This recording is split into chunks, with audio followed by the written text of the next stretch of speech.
الذي أرسله الله تعالى بالحق بشيرا ونذيرا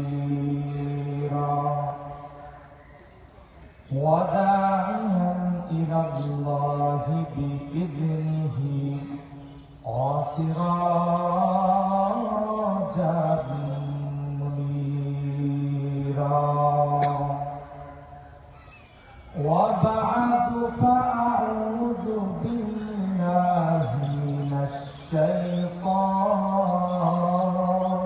الرجيم بسم الله الرحمن الرحيم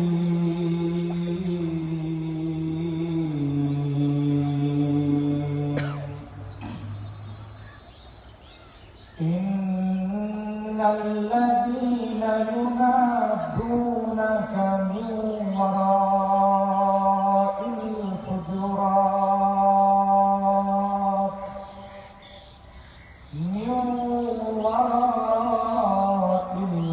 الحجرات أكثرهم لا يعقلون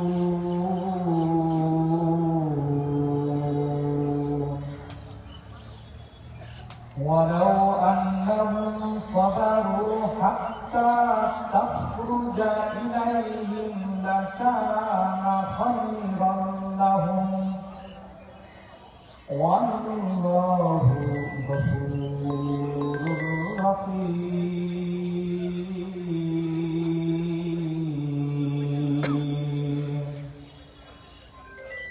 وقال النبي صلى الله عليه وآله وسلم تركت فيكم أمرين لن تضلوا ما تمسكتم بهما كتاب الله وسنة رسوله أو كما قال النبي عليه الصلاة والسلام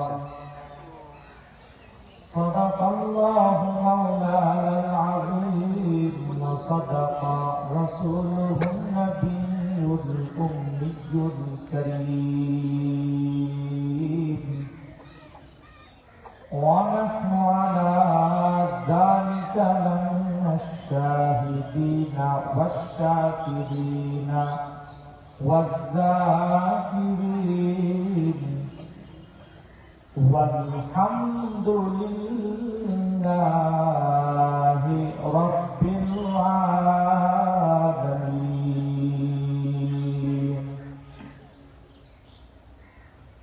اللهم صل على محمد عدد ما في علم الله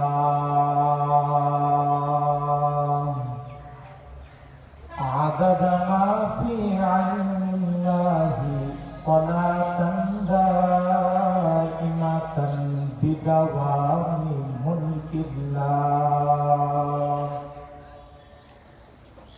اللهم صل على محمد أنزله المقعد المكرم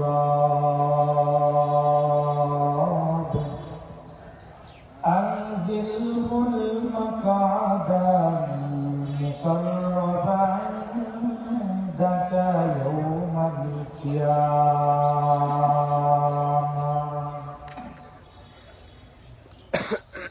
سبحانك لا علم لنا إلا ما علمتنا إنك أنت العليم الحكيم. कौनाइन का मुख्तार खुदा तुमको बनाया, कौनाइन का मुख्तार खुदा तुमको बनाया, की निगाहबान खुदा तुमको बनाया, उम्मत की निगाहबान खुदा तुमको बनाया। या रब मेरे आँखों में समा जाए मदीना, या रब मेरे आँखों में समा जाए मदीना।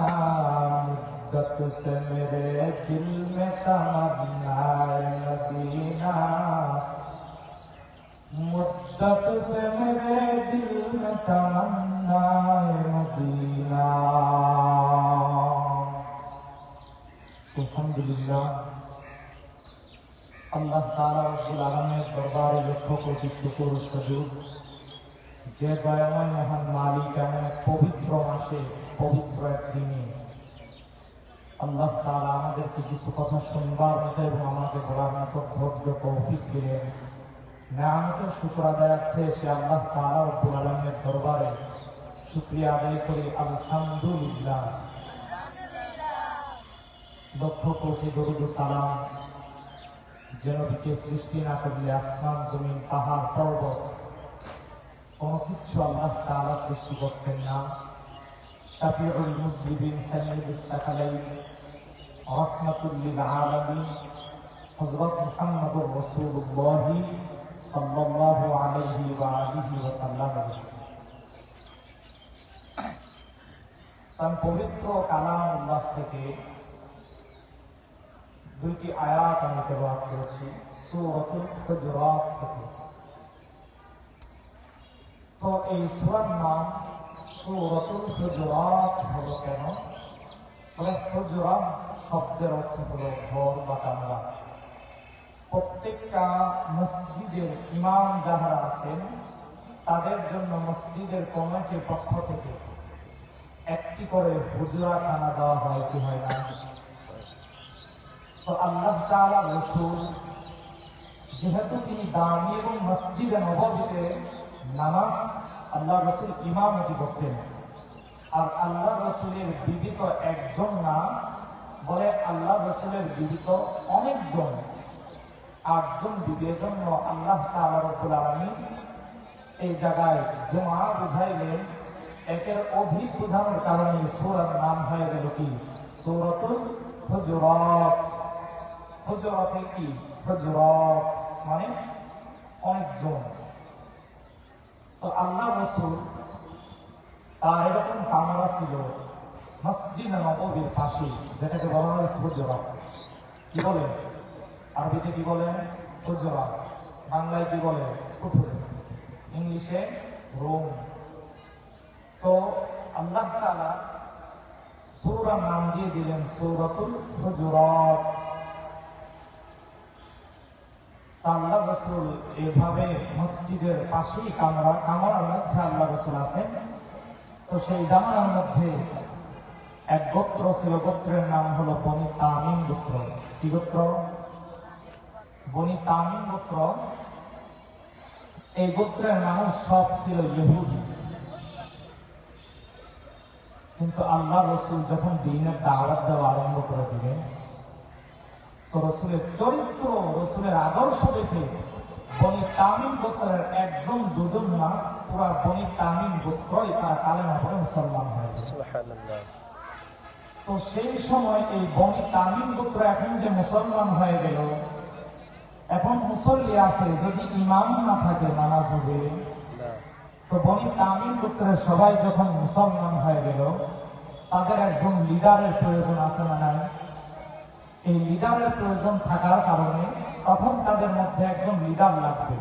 কিন্তু সবাই যদি ভাগ করে দেয়, অমুককে লিডার বানায় দাও, অমুককে লিডার বানায় দাও, চলবে? তো সবাই যেহেতু আমরা মুসলমান হয়েছি, সবাই চিন্তা করলো চলো আমরা সকলে মিলে মসজিদে নববীতে গিয়ে আল্লাহ রাসূলের কাছ থেকে আমরা নির্দিষ্ট একজন নেতা, নির্দিষ্ট একজন লিডারকে আমরা নিয়ে আসি। তো বনি তামিম গোত্রের সমস্ত লোক যখন চলে গেল আল্লাহ রাসূলের মসজিদে নববীতে গিয়ে দেখে আল্লাহ রাসূল নাই। তখন তারা চলে গেলেন আল্লাহ রাসূলের হুজরাখানায়। হুজরাখানায় গিয়ে তখন আল্লাহ রসুলকে ডাক দিতেছেন, বাহির থেকে তারা ডাক দেয়, ইয়া মুহাম্মদ উখরুজ ইলাইনা, ইয়া মুহাম্মদ উখরুজ ইলাইনা, হে মুহাম্মদ আপনি বেরিয়ে আসুন আমাদের সামনে বা আমাদের মাঝে, কারণ আমাদের নেতা নির্দিষ্ট করা লাগবে, আপনি আসেন এবং আমাদেরকে নেতা নির্দিষ্ট করে দিন। তো যখন আল্লাহ রসুল এভাবে ডাকা আরম্ভ করলো, ইয়া মুহাম্মদ উখরুজ ইলাইনা, আল্লাহ তাআলা তখন কোরআনের মধ্যে আয়াত নাযিল করে জানালেন যে রসুলের সঙ্গে এভাবে বেয়াদবি করা যাবে না। তখন আল্লাহ তাআলা কোরআনের মধ্যে বলে দিলেন, ইন্নাল্লাযীনা ইউনাদুনাকা মিন ওয়ারাইল হুজুরাত। আল্লাহ তাআলা জানাই দিলেন, ইন্নাল্লাযীনা ইউনাদুনাকা মিন ওয়ারাইল হুজুরাত।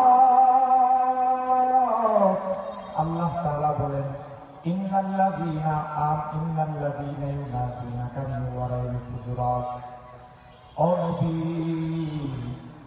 নিশ্চয় আপনাকে যারা আপনার দরওয়াজার সামনে এসে দরওয়াজার বাহির থেকে যারা ডাকা আরম্ভ করল, ইয়া মুহাম্মদ উখরুজ ইলাইনা, আপনি বেরিয়ে আসুন আমাদের সন্নিকটে, আমাদের মাঝে আপনি বেরিয়ে আসুন। ও নবী আমার, উখরুজ ইলাইনা, আপনি বেরিয়ে আসুন আমাদের মাঝে। ইন্নাল্লাযীনা ইউনাদুনাকা মিন ওয়ারাইল হুজুরাতি আকসারুহুম লা ইয়াকিলুন। আল্লাহ তাআলা জানাই দিলেন, নবী আমার, যারা আপনাকে এমন করে ডাকে আমাদের মাঝে আপনি বেরিয়ে আসুন, তাদের অধিকাংশই মানুষ জানে না যে আপনার সঙ্গে কেমন ব্যবহার করা লাগবে। কারণ বনি তামিম গোত্র তারা মাত্রই তো মুসলমান হয়েছে, এরা জানে না যে নবীর সঙ্গে কেমন ব্যবহার করা লাগে।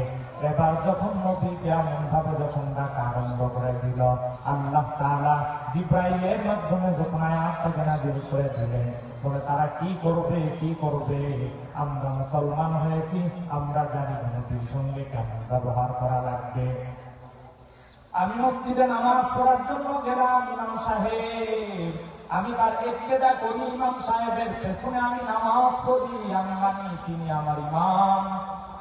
এই কথা মানার পরে যদি এখন কেউ চিন্তা করে আমি নামাজ পড়বো, ইমাম সাহেবের আগে আমি রুকুতে যাব, ইমাম সাহেবের আগে আমি সিজদা থেকে উঠব, ইমাম সাহেবের সাথে আমি কোনো কিছু করব না, ইমাম সাহেব সিজদা দিবে, ইমাম সাহেবের সাথে আমি সিজদা দিব না, ওই বান্দার নামাজ তো কঠিন কালেও কোনোদিন হবে না। আল্লাহ তাআলা এর জন্য জানাই দিল, নবী আমার, আপনার অন্তরে কি পরিমাণ আমি আল্লাহ তাআলা মায়া দ্বারা পরিপূর্ণ করে দিলাম গো নবী। কারণ তায়েফের ময়দানে নবীরে কি বেঈমানরা কি পরিমাণ কষ্ট দেয়। জিবরাইল এসে আমার নবীকে জানাই দিল, ও নবী আমার, আপনি যদি একবার, আমি জিবরাইলকে যদি অনুমতি জানান অর্ডার দিয়েছেন, এই তায়েফবাসীকে চিরতরে আমি আল্লাহ তাআলার পক্ষ থেকে এসেছি, এ তায়েফবাসীর কোন চিহ্ন দুনিয়ার মাঝে কেউ খুঁজে পাবে না। নবী একবার আপনি শুধু অনুমতি দিয়া যান। কিন্তু আমার নবী জিবরাইলকে বারংবার জানাই দিল, জিবরাইল শোনো শোনো শোনো, আমাকে আল্লাহ তাআলা কত মায়া করে আমি নবীকে বানিয়েছেন, আমি আজকে যদি ওই বেঈমানদের জন্য বদদুয়া করি, ও জিবরাইল, ওই বেঈমানটা আমি মুহাম্মদকে চিনে না, কারণ আমি মুহাম্মদের তো মা নাই, আমি মুহাম্মদের তো বাবা নাই, আমি মুহাম্মদ বড় এতিম, আমি মুহাম্মদকে যদি যারা চিনত তাহলে কোন সময় তারা বেয়াদবি করার সাহস পেত না। এজন্য আল্লাহ তাআলা জানাই দিল, ও নবী আমার, যারা আপনাকে বাহির থেকে দেওয়ালের ওপাশ থেকে আপনার হুজুরার সামনে থেকে যারা ডেকেছে, ইয়া মুহাম্মদ উখরুজ ইলাইনা, নিশ্চয় নিশ্চয় তাদের মধ্যে এরা জানে না নবীর সঙ্গে কিরূপ আচরণ করা লাগবে, আবার নবীর সঙ্গে কেমন ব্যবহার করা লাগবে, এরা তো এগুলো জানে না। আল্লাহ তাআলা পরের আয়াতে জানাই দিলেন, ওয়ালাউ আন্নাহুম সাবারু হাত্তা তাখরুজা ইলাইহিম লাকানা খায়রান লাহুম ওয়াল্লাহু গফুরুর রহিম। আল্লাহ তাআলা কোরআন আয়াতে আল্লাহ স্বয়ং নিজেই জানায় দিলেন, ওয়ালাউ আন্নাহুম সাবারু, তারা যদি ধৈর্য ধারণ করত, হাত্তা তাখরুজা ইলাইহিম, আপনি ঘর থেকে বের হওয়া পর্যন্ত, লাকানা খায়রান লাহুম, তাদের জন্য কতই না উত্তম হয়ে যেত। ওয়াল্লাহু গফুরুর রহিম,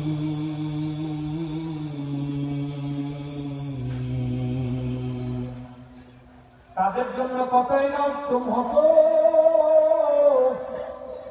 কারণ আমি আল্লাহ হলাম এমন একজন রহমান, আমার কাছে দয়ার ভান্ডার আছে।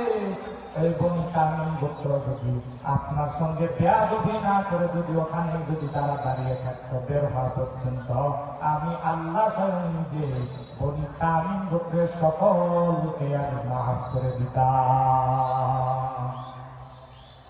এজন্য নবীর সঙ্গে কেমন আচরণ করবি? দুনিয়াতে কি পরিমাণ বেঈমান, ওই মক্কার মধ্যে যারা নবীর কি পরিমাণ কষ্ট দিত, ওই বেঈমানরাও বলে আমার নবীর আদর্শ এত সুন্দর। বেঈমানরা নবীর আদর্শ দেখিয়া দেখিয়া নবীর নামে লকব দিয়ে দিল আল্লামিন। আমার নবীর আদর্শ কত সুন্দর। দুনিয়াতে আর একজন মানুষ আর একজন নবী যার আদর্শ এত সুন্দর নাই, একজনও পাইবেন না। দুনিয়াতে আর একজন নবী দেখান যেই নবীর আদর্শ এত সুন্দর ছিল। বলে কিয়ামত পর্যন্ত আমার নবীর প্রশংসা যখন নবীরা ছিল, অন্য নবীদের কিতাবের মধ্যে মুহাম্মদের প্রশংসা, নবী দুনিয়াতে আসার পরেও প্রশংসা, নবী বিদায়ের পরেও নবীর নামে প্রশংসা চলে।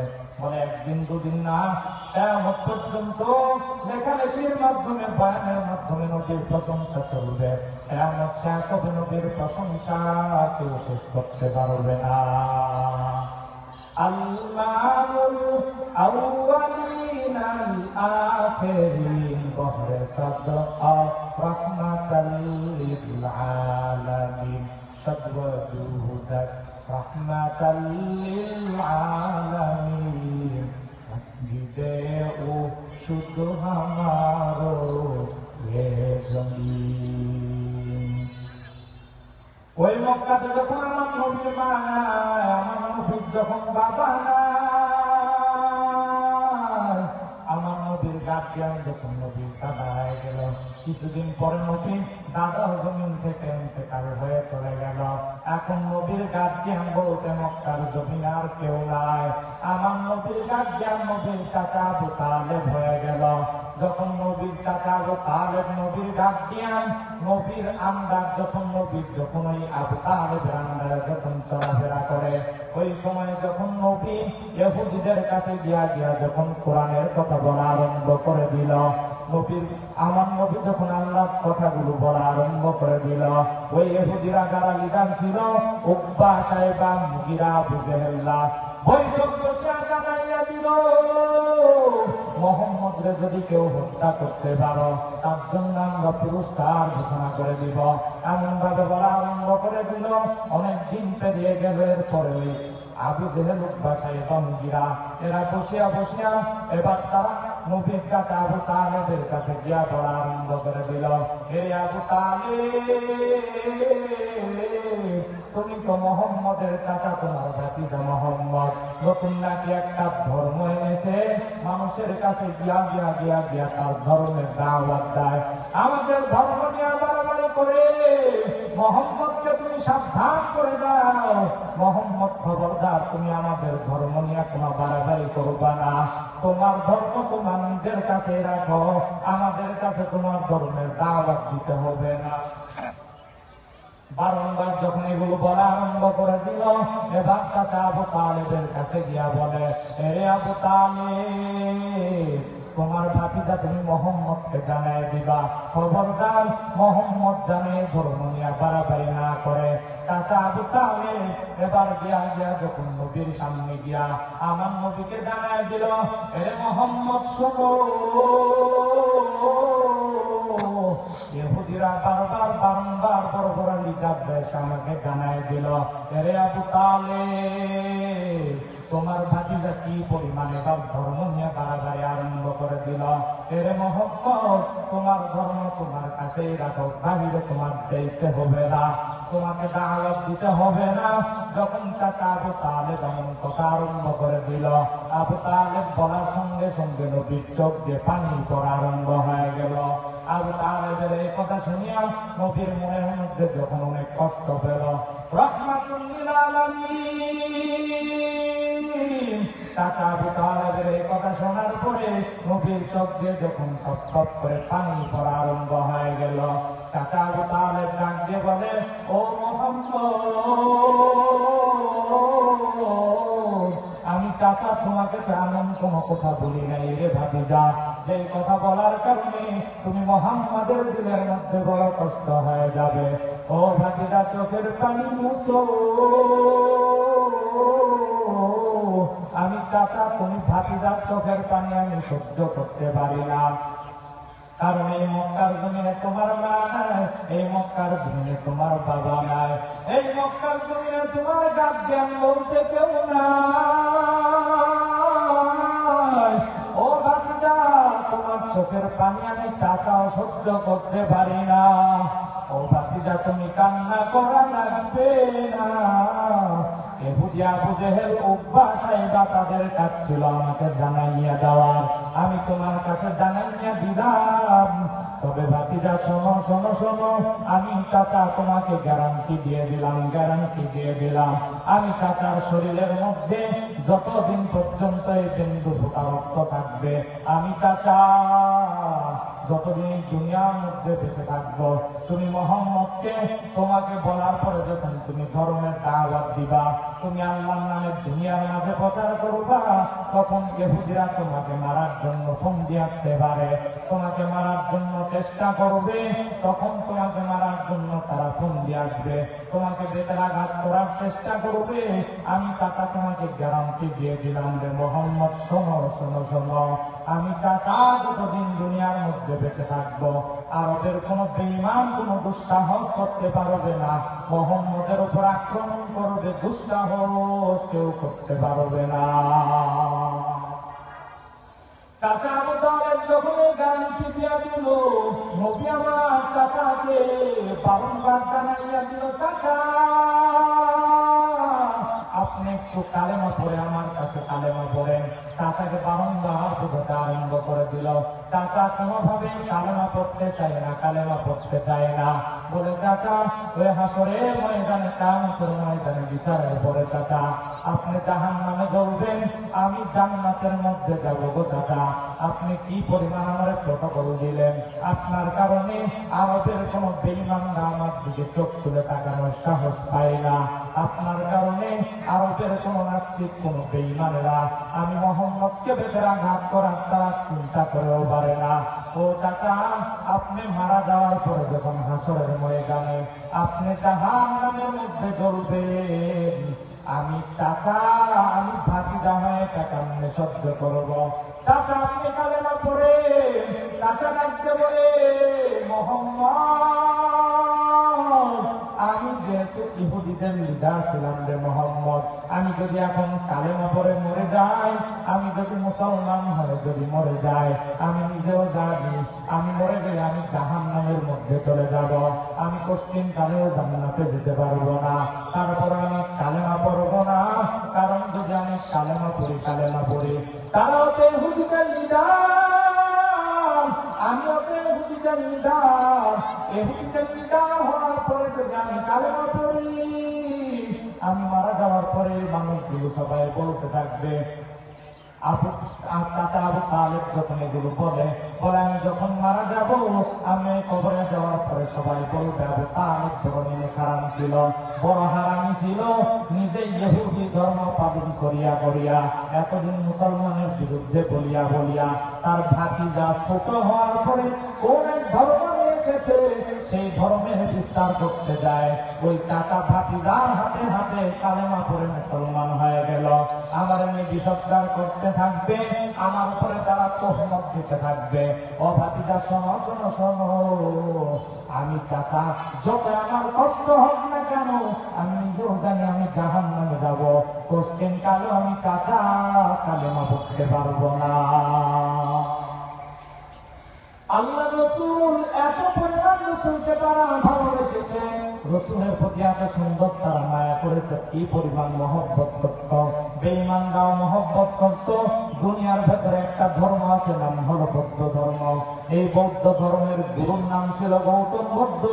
গৌতম বুদ্ধ একই জায়গায় বসে বসে সাধনা করত, সাধনা করত, সাধনা করে করে নতুন একটা ধর্মের বিস্তার ঘটালো, ধর্মের নাম বৌদ্ধ ধর্ম।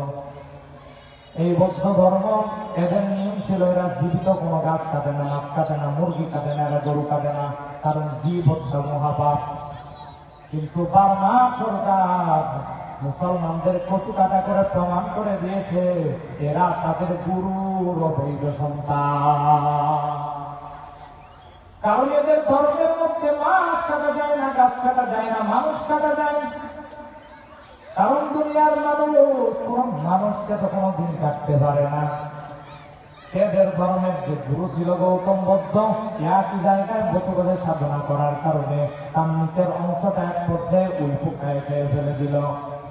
এই বুদ্ধ যখন মারা যাবে, বুদ্ধদেব মারা যাওয়ার আগে তখন লক্ষ লক্ষ ভক্তরা সামনে দাঁড়ানো। বুদ্ধদেব ডাকতে বলে, ভক্তরা রে শোনো, আমি আর মনে হয় তোমাদের মাঝে বেশি দিন থাকতে পারবো না, তবে আমি যাওয়ার আগে নতুন একটা ধর্ম তোমাদের মাঝে দিয়ে গেলাম, বৌদ্ধ ধর্ম। লক্ষ লক্ষ ভক্তরা দাঁড়ায় বলে, বুদ্ধদেব আপনি তো দুনিয়ার থেকে চলে যাবেন, যাওয়ার আগে আমাদেরকে জানাইয়া দিয়ে যান, আপনি যাওয়ার পরে আমরা কার অনুসারী হয়ে চলব। বুদ্ধদেব ডাকতে বলে, ভক্তরা রে শোনো, আমার কথা বলতে বড় কষ্ট হয়, কষ্ট হয়, আমার ঠোঁট দুটা থরথর করে কাঁপতেছে, তারপরেও তোমাদেরকে জানাইয়া দিয়ে যায়, আমি বুদ্ধর বিদায়ের পরে এই দুনিয়ার মধ্যে এমন একজন মুত্রীয় বুদ্ধ আসবে। মুত্রীয় শব্দের সাংস্কৃতিক ভাষায় বলে শান্তিদাতা, এমন একজন বুদ্ধ আসবে। সে আমার মতো বুদ্ধ হবে না, সে আমার মতো কোনো পূজারী হবে না, তোমরা তার পরিচয় নিয়ে যাও। আমি সংক্ষেপ তোমাদের মাঝে পরিচয় দিয়ে দিলাম। সেই বুদ্ধ এমন শান্তির বুদ্ধ হবে যাকে দেখলে মানুষ অনেক শান্ত হয়ে যাবে। লক্ষ লক্ষ ভক্তরা দাঁড়ায় বলে, বুদ্ধদেব এত সংক্ষেপ পরিচয় আমাদের জন্য যথেষ্ট নয়, বিস্তারিত পরিচয় দিয়ে যান। ভক্তরা যখন এই কথা বলে, বুদ্ধ ডাক দিয়ে বলে, ভক্তরা শোনো, আমার কথা বলতে বড় কষ্ট হয়, তারপর আমি তোমাদেরকে বিস্তারিত পরিচয় দিয়ে যাই। আমি বুদ্ধর বিদায়ের পরে দুনিয়াতে এমন একজন বুদ্ধ আসবে, সে আমার মতো কোনো ভক্ত নয়। তার পিতার নাম হবে আব্দুল্লাহ, যার মাতার নাম হবে আমেনা, তার নাম হবে মোহাম্মদ, তোমরা তার অনুসারী হয়ে চলবা। এজন্য নবী দুনিয়াতে আসার আগে ওই যে বাদ বাকি যেগুলো আসমানি কিতাব আছে, সমস্ত কিতাবের মধ্যে মোহাম্মদুর রাসূলুল্লাহর প্রশংসা আছে না নাই? তাওরাতের মধ্যে নবীর প্রশংসা, ইনজিলের মধ্যে নবীর প্রশংসা, সমস্ত কিতাবের মধ্যে নবীর প্রশংসা। আগে থেকেই জানে মুহাম্মদ নামের একজন রাসূল আসবে, তার চরিত্র এত সুন্দর হবে, তার আদর্শটা এত সুন্দর হবে, তার আদর্শ দুনিয়াতে যারা মানবে, দুনিয়াতে কি পরিমাণ মানুষ, আমরা মুসলমান, সেদিন আমি তো মুসলমান হওয়ার পরেও সেদিন একজন হিন্দুর সঙ্গে আমার সাক্ষাৎ হয়ে গেল।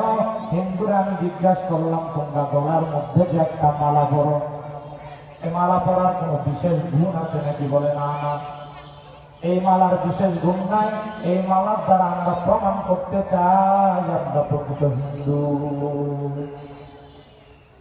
কিন্তু মুসলমান কেমন?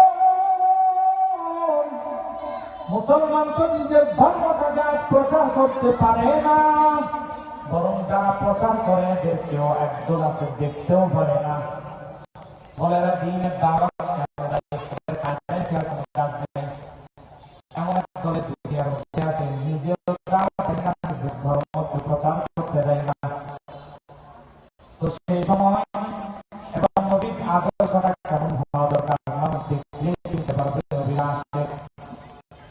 বলে আতরওয়ালাকে আতর বিক্রি করে নাই, কিনে করে না, আমার দোকানে আতর আছে, আতর আছে। বলে মানুষ আতরের দাম নিয়ে বুঝতে পারে এখানে আতর আছে, আতর পাওয়া যায়। তোমার মাথা টুপি প্রমাণ করে দিবে একটা পয়সা বলে না দর্শের টুপি আমার আব্বার না দর্শের না, আমার গাড়ির গাড়ি প্রমাণ করে দিবে এটা আমার বলে না দর্শের গাড়ি, আমার বাবা না দর্শের না, আমার গাড়ির জামা প্রমাণ করে দিবে এটা বলে না দর্শের জামা, এটা দর্শের জামা বলে না। কিন্তু আজকে তুমি নবী আদর্শ মানো না, আজকে তুমি নবীর কোন আদর্শের পুস্তক তোমার কাছে নাই, তোমার গাড়ির মধ্যে নবীর আদর্শের নাই না, তোমাকে দেখে বুঝতে পারে না তুমি নবীর আশিক না নবীর দুশমন। এরপর আমাদের বুঝতে কোনো বাকি নাই, তুমি আশিক না সুন্নি নামে কি বলবা, কারণ নবীর ছোট যে বান্দার মধ্যে নাই, ওই যে আগে বললাম যদি কেউ বলে আমি ইমাম সাহেবের পেছনে নামাজ পড়বো, ইমাম সাহেবকে ইত্তেবা করবো, কিন্তু আমি ইমাম সাহেবের সাথে সিজদা করবো না, ওই বান্দার নামাজ এমন হবে না, হবে না, হবে না। ঠিক যে বান্দা বলে আমি নবীর আদর্শবাদী, কিন্তু আমি টুপি আমার লাগবে না, আমার সুন্নাত আমার লাগবে না, ওই বান্দার মুখে মুখে নবীর ভালোবাসা প্রমাণ করতে পারে, কিন্তু সত্যিকার ওই নবীর আশিক হতে পারে না। কারণ নবীর আশিক হওয়ার জন্য তাদের পরিচয় থাকা লাগবে। আমি একজনকে দেখলেন আমি সালাম দিব, বলো নবীর আশিক নাকি নবীর দুশমন, কোন মুসলমান নাকি হিন্দু ডালের মধ্যে দাঁড়িয়ে নাই, মাথার মধ্যে কোনো টুপি নাই, আমি কেমন তাদের সালাম দেই, তার গায়ের মধ্যে তো লম্বা জামা নাই, আমি গায়ের গায়ে দেখলেই তো বুঝতে পারি আমি মুসলমান, আমার মাথার টুপি দেখলেই তো বুঝতে পারি আমি মুসলমান, তার গায়ের জুতা দেখলেই তো গায়ের থেকে দেখলেই বুঝতে পারি মুহাম্মদ মুহাম্মদ। কিন্তু তোমার গায়ের দাড়ি নাই, আবার একবার আছে দাড়ি রাখলে এই দাড়ির বিরুদ্ধে কথা বলে, ওই দাড়ি কোনটা কোন একটু বড় কোন একটু ছোট, আবার একজন আছে এমনভাবে নিষেধ করে। দুনিয়াতে এমন একটা গুনাহ বলে এই বান্দা দাড়ি রাখলে যেটা ছোট করে, এই বান্দা যখন ঘুমায় মানুষ ঘুমায় যখন গুনাহ করার মতো শক্তি থাকে না, কিন্তু যে বান্দা দাড়ি রাখে সবাই বান্দা ঘুমায় না, বান্দা